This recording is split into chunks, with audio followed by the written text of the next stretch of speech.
வணக்கம். இது உங்கள் சிவி ஜோன். சொல்லாரும் எப்படி இருக்கீங்க? இன்னைக்கு பார்த்தீங்கன்னா இந்த கேப்டன்ஷிப் டாஸ்க் எதுக்கு இதை கொடுத்தாங்க? நீங்கள் வந்து டைரெக்டாகவே நீங்கள் வந்து விஜய் விஷால் தான் வின்னுன்னு சொல்லிட்டு போயிருக்கலாம். எனக்கு அப்படி தான் தோணுச்சு. ஏன்னா ரொம்ப மோசமான ஒரு கேப்டன்ஷிப் டாஸ்க்கை கொடுக்குறாங்க. 3 பேரும் பெஸ்ட்டு பர்ஃபார்மன்ஸாக வந்திருக்காங்க. 3 பேருமே வெறித்தனமாக வந்துட்டு கேப்டன் ஆகணும்னு துடிச்சிட்டு இருக்கும்போது யார் அதிகமாக சப்போர்ட் பண்ணுறீங்களோ இந்த பிக் பாஸ் வீட்டுக்குள்ளே யார் நீங்கள் வந்து விருப்பப்படுறீங்களோ அவங்கள வந்து கேப்டனாக தேர்ந்தெடுங்கன்னு சொன்னால் இது எந்த விதத்தில் நியாயம்? அப்போ அங்கே வந்து என்ன நடக்குது? ஆல்ரெடி முத்துக்குமரனை யாருக்குமே பிடிக்காது அப்படின் போது எப்படி அவங்க இது பண்ணுவாங்க? இதில் வேறு சூழ்ச்சி வேறு நடக்குது பாருங்கள். கொடுமையாக இருக்குது. முத்துக்குமரன் முத்துக்குள்ள குத்துறதுக்கு ரெடியாக இருக்காங்க. ஆல்ரெடி பார்த்தீங்கன்னா முத்துக்குமருக்கு 2 சப்போர்ட்டர் தான். உண்மையான சப்போர்ட்டர் மஞ்சரி மட்டும்தான். கூட இருந்தது ராணவ்.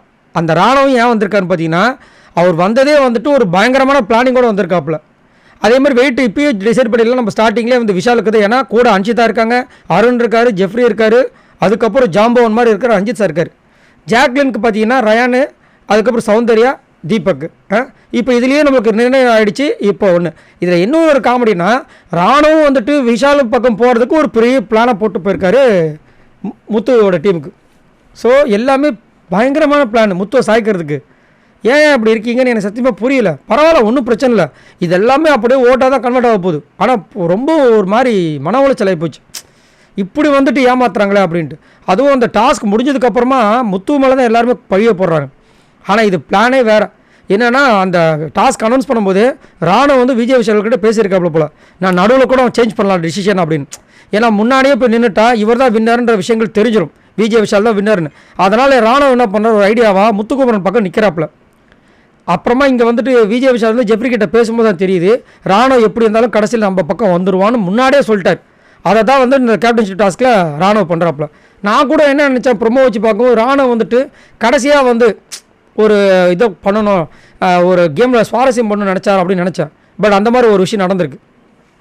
அது மட்டும் இல்லாமல் ஜாக்லினும் வந்துட்டு ஜாக்லின் கிட்ட வந்து ரயான் பேசக்கூடிய விஷயங்கள் பார்க்குறோம். அதில் என்ன சொல்கிறேன்னா அவன் பக்கம் 2 பேர் இருக்கான். 2 பேரும் எனக்கு சேர்த்தா மொத்தமே 150 கிலோ தான் வரும். நம்ம பக்கம் இருக்குது. நீ என்ன பண்ணணும், பேசி அங்கே வர வைக்கணும்.